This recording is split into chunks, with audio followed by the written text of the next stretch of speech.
If you want to see more detailed images, videos, and the full article, check the link in the description. A clandestine operation, codenamed Midnight Hammer, unfolded on Saturday, leaving a significant ripple effect across the American political landscape. The U.S. launched a highly coordinated strike targeting Iran's nuclear enrichment program, an action that involved a formidable force of 125 aircraft, including 7 B-2 bombers carrying 14 3-ton bunker busters, and 75 Tomahawk missiles launched from U.S. submarines. This dramatic military operation, however, has ignited a firestorm of controversy, particularly concerning the apparent lack of transparency surrounding its execution. Senior Democrats have voiced strong concerns, claiming they were completely bypassed in the decision-making process.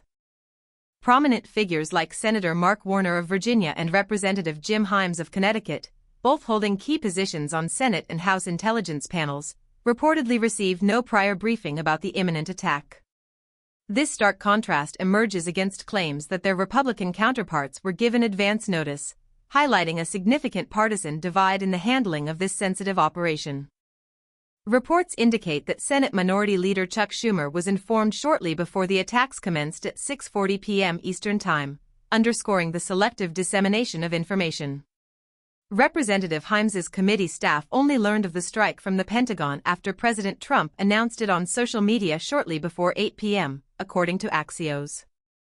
Adding fuel to the controversy, the timing of the strikes coincided with the Juneteenth holiday, when many Democrats were absent from Washington.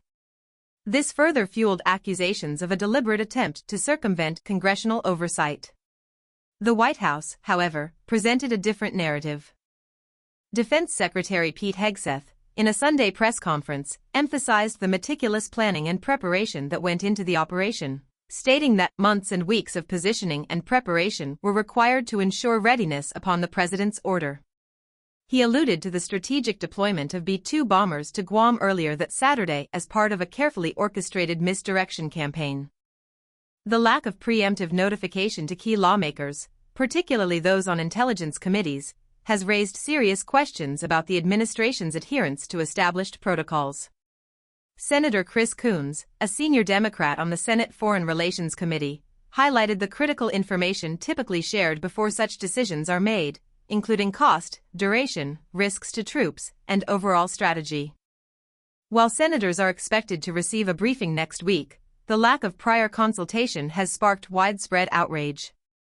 The absence of a briefing, combined with the visible movement of additional U.S. military assets into the region and the postponement of a briefing with the Senate Intelligence Committee by Director of National Intelligence Tulsi Gabbard the previous week, points to missed opportunities for oversight and potential foreshadowing of the impending strike.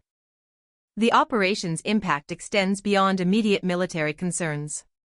The apparent lack of consultation with Congress has further exacerbated the already existing ideological schism within the Democratic Party, particularly concerning the engagement of U.S. forces in the Middle East and support for Israel.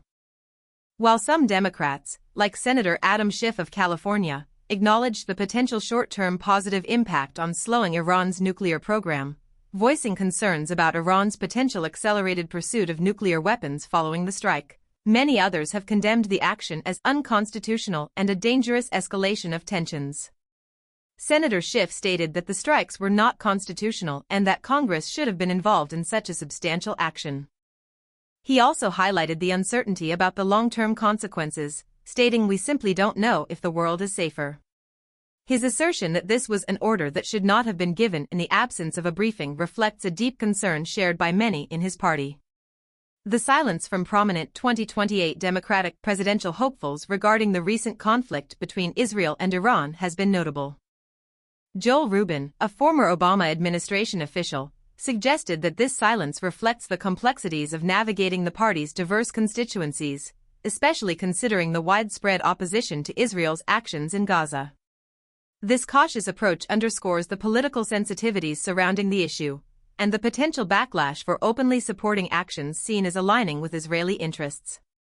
However, some Democrats have broken their silence. Congressman Ro Khanna of California, for example, labeled the White House threats of an attack on Iran as a defining moment for our party, while he and Republican Congressman Thomas Massie jointly introduced legislation to restrict the president's ability to initiate military actions against Iran without congressional approval. Following the strike, Khanna's urgent call for a return to Washington to vote on the War Powers Resolution, aimed at preventing further American involvement in Middle Eastern conflicts, underscores the deep unease and concern shared by a significant portion of the Democratic Party. Similarly, Senator Bernie Sanders, an independent who caucuses with the Democrats, characterized supporting Israeli Prime Minister Benjamin Netanyahu's actions against Iran as a catastrophic mistake, introducing legislation to prohibit the use of federal funds for military actions against Iran. Congresswoman Alexandria Ocasio-Cortez unequivocally condemned the strike on X, labeling it disastrous, and stating that the president's actions constituted a grave violation of the Constitution and congressional war powers, implying grounds for impeachment. In contrast, Vice President J.D. Vance defended the president's actions on NBC's Meet the Press, asserting that the strikes did not exceed Trump's presidential authority. Meanwhile, Senator Schiff, despite his own criticisms of the administration's actions, declined to endorse calls for impeachment proceedings, characterizing the lack of prior briefing for Democrats as another partisan exercise. The unfolding narrative reveals a complex interplay of military strategy, political maneuvering, and constitutional debate, with far-reaching consequences for U.S. foreign policy and domestic politics alike. The coming weeks will undoubtedly witness continued scrutiny, debate, and potential legal challenges surrounding this highly controversial operation. The ramifications of Midnight Hammer extend far beyond the immediate military impact, reaching into the very core of the American political system and its relationship with the armed forces. The long-term consequences remain to be seen.